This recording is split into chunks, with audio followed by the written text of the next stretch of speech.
So guys, आज हम जिस मूवी को देखने वाले हैं उसका नाम है अनडिस्प्यूटेड रिडेम्पशन, जिसमें कुछ जेल के कैदी काला पानी की सजा से बचने के लिए उन फाइट्स में हिस्सा लेते हैं जो कि जेल में लीगली करवाया जाता है। जो कि इस पर्टिकुलर केस में होता है यूरी बोयका नाम का एक रशियन फाइटर। लेकिन कई सालों से बोयका जेल के इन अंडरग्राउंड फाइट से दूर रहने लगा था, क्योंकि उसके आखिरी फाइट में न सिर्फ उसका हार हुआ था बल्कि उस फाइट में उसका पैर बुरे तरीके से टूट गया था। इसलिए वो इन दिनों अकेला रहकर जेल में टॉयलेट साफ करने का काम करता है। हालांकि वो इस दौरान ऊपर चल रहे फाइट्स की आवाजों को सुन सकता था, लेकिन उसके इंजरी की वजह से वो चाह कर भी उन फाइट्स का हिस्सा नहीं बन पाता। लेकिन एक दिन इसी दौरान बोयका को गागा नाम का एक आदमी देख लेता है, जो कि असल में कई सारे 2 नंबरी काम करने के अलावा ऐसे फाइटों में फाइटर्स पर पैसे भी लगाता था, जिसको फिलहाल ये देखकर यकीन नहीं होता कि बोयका ने अपना क्या हाल बना लिया है, क्योंकि बोयका असल में अंडरग्राउंड फाइट्स का लेजेंड हुआ करता था। पर वो बोयका के हालत को देखकर बोयका के कहने पर भी उसे फाइट करने का चांस नहीं देता, जो कि असल में गागा का फैसला नहीं होता बल्कि वो वहाँ के वार्डन का फैसला होता है, जो दरअसल गागा जैसे लोगों के लिए ही इन इलीगल फाइट्स को करवाता था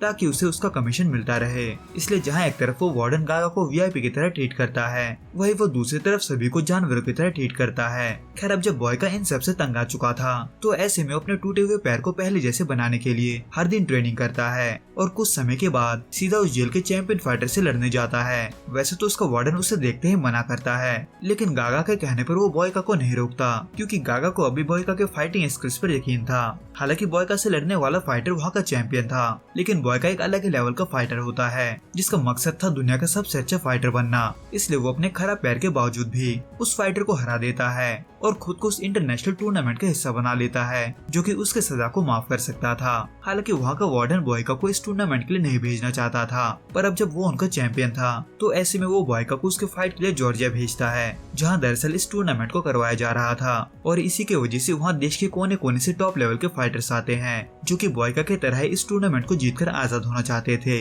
हालांकि ये टूर्नामेंट भी लीगल होता है, पर इन सब के बावजूद भी सभी फाइटर अपने देश को रिप्रेजेंट करते हैं, जैसे कि बोयका जो कि रशिया को रिप्रेजेंट करते हुए गागा के तरफ से लड़ रहा था। लेकिन इसमें जो चीज सबसे अजीब होता है वो होता है उन सभी का वेलकम, क्योंकि उसके लिए वहाँ के वार्डन के अलावा वहाँ का चैंपियन डोलोर भी आता है, जो था तो उन सभी के तरह ही एक कैदी, लेकिन वो वहाँ ऐसे घूमता है जैसे सब उसी का हो, जो कि दरअसल एक तरह से सही भी होता है, क्योंकि इस टूर्नामेंट का विनर शुरुआत से ही तय हो गया था, जो कि था वहाँ का चैंपियन डोलोर। इसलिए इस चीज को लेकर उस टूर्नामेंट का होस्ट रेजो गागा जैसे बाकी के बिडर्स को भी एक मीटिंग के लिए बुलाता है, ये बताने के लिए कि वो सभी बहुत ही कम रिस्क में बहुत ज्यादा पैसे कमा सकते हैं। लेकिन कैसे ये रेजो उनको नहीं बताता, यानी कि रेजो मैक्स फिक्सिंग करवा के डोलोर के जीतने की बात को छुपा कर रखता है, क्योंकि उसको पहले इसके लिए तैयारी करना था। और इसी चीज के वजह से रेजो बोयका के साथ बाकी सभी फाइटर से न सिर्फ पत्थर तुड़वाने का काम करता है बल्कि उनको ट्रेनिंग के लिए सिर्फ 1 ही घंटा देता है। पर अब जब उन सभी को सारा दिन पत्थर तोड़ने का काम करना पड़ रहा था तो ऐसे में कई फाइटर थकने की वजह से उस बचे हुए वक्त में ट्रेनिंग भी नहीं कर पाते थे,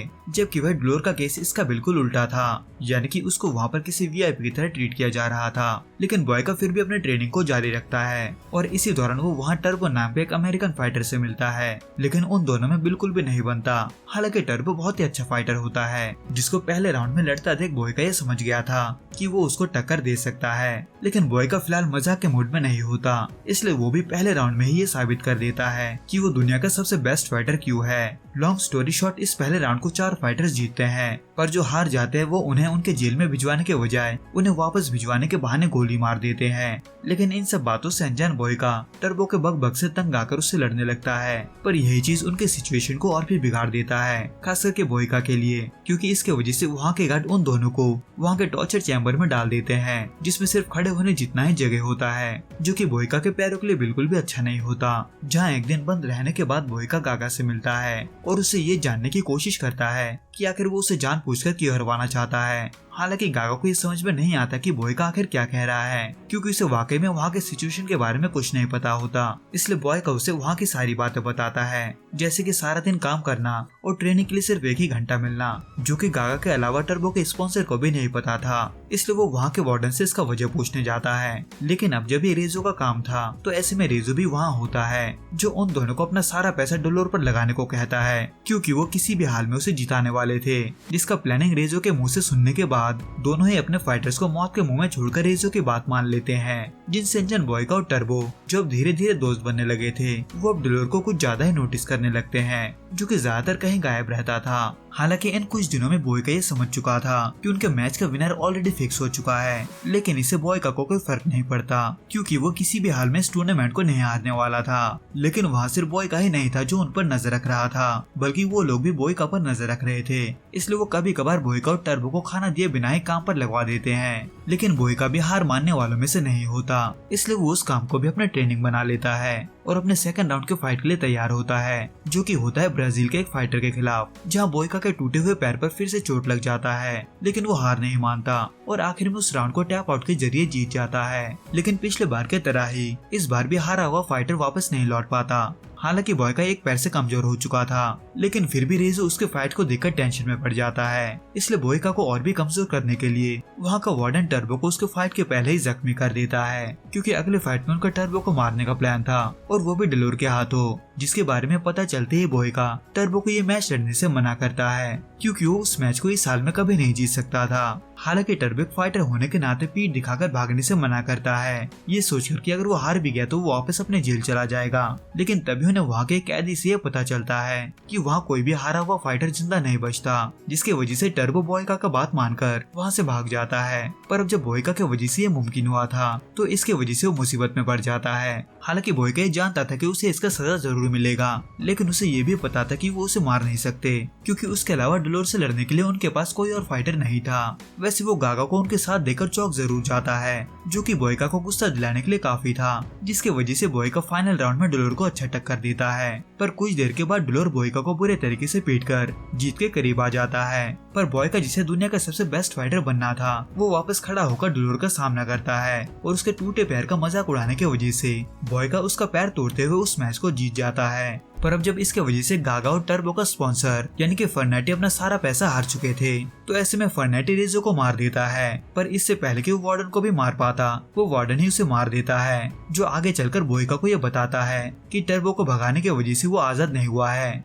और उसके अलावा अब जब बोयका का कोई काम नहीं था तो वो बोयका को भी मारने ले जाते हैं। लेकिन तभी एक ट्विस्ट के साथ टर्बो वापस आकर बोयका को बचा लेता है। लेकिन बोयका को बचाने वाला सिर्फ टर्बो नहीं होता, बल्कि गागा भी होता है, जिसने असल में अपना सारा पैसा बोयका के खिलाफ नहीं लगाया था। लेकिन उस दिन उसने बोयका से वो सब इसलिए बोला था ताकि वो बोयका को गुस्सा दिला सके, क्योंकि गागा ये जानता था कि बोयका गुस्से में और भी अच्छा लड़ता है। यानी कि गागा को भी बोयका के इस बात पर यकीन था कि वो दुनिया का सबसे बेस्ट फाइटर है। जिसके बाद इसके आखिर में गागा बोयका को उसका जीत का कमीशन देकर उसे छोड़ देता है। यानी कि बोयका अब आजाद हो चुका था, इसलिए वो नोटों से भरे ब्रीफकेस को लेकर अपने आजादी के साथ पूरे दुनिया को जीतने निकलता है।